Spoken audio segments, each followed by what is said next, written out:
नमस्कार, माझं नाव वैष्णवी खंदारे कदम। कवितेचं शीर्षक आहे शेतकऱ्याचं सुख। शेतकऱ्याचं सुख आधी धावायचं, मग चालायचं, नंतर हळूहळू रांगत आता सरपटायला लागले। सूर्याच्या तेजामध्ये लखलखणारं आता काजव्यांकडे आधार मागायला लागले। शेतकऱ्याचं सुख आता हळूहळू मरायला लागले।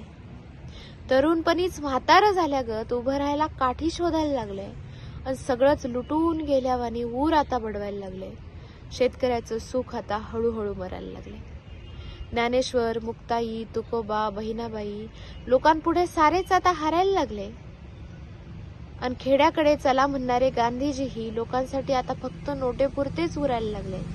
शेतकऱ्याचं सुख आता हळूहळू मरायला लागले। सरकारी बुटाच्या खाली चिरडून शेतकऱ्याचं हाड तुटायला लागले आणि व्याकुळलेल्या डोळ्यातलं पाणी फायलीत बुजलेल्या विहिरीत दिसावं म्हणून कळवळायला लागले।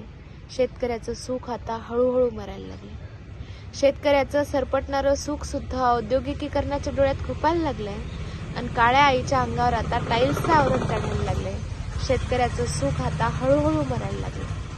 टाईल्सवर सरपटताही न येणारं शेतकऱ्याचं सुख आता जागच्या जागीच तळमळायला लागले आणि डिजिटल इंडियाच्या नावाखाली आम्ही लवकरच शेतकऱ्याचा काटा काढू असे शासन गरजायला लागले।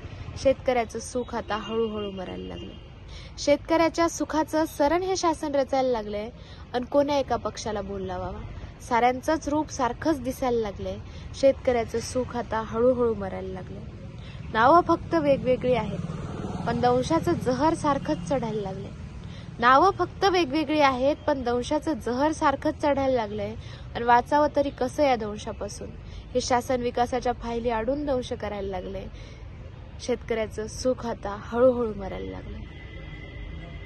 पण आम्ही मेलो तर एकटे मरणार नाही, पण आम्ही मेलो तर एकटे मरणार नाही असे एक वेडं पुटपुटायला लागले आणि अरे वेड्या तुझं पुटपुटणं या शहाण्यांना प्रलय आल्याशिवाय थोडीच कळायला लागले। शेतकऱ्याचं सुख आता हळूहळू मरायला लागले, हळूहळू मरायला लागले।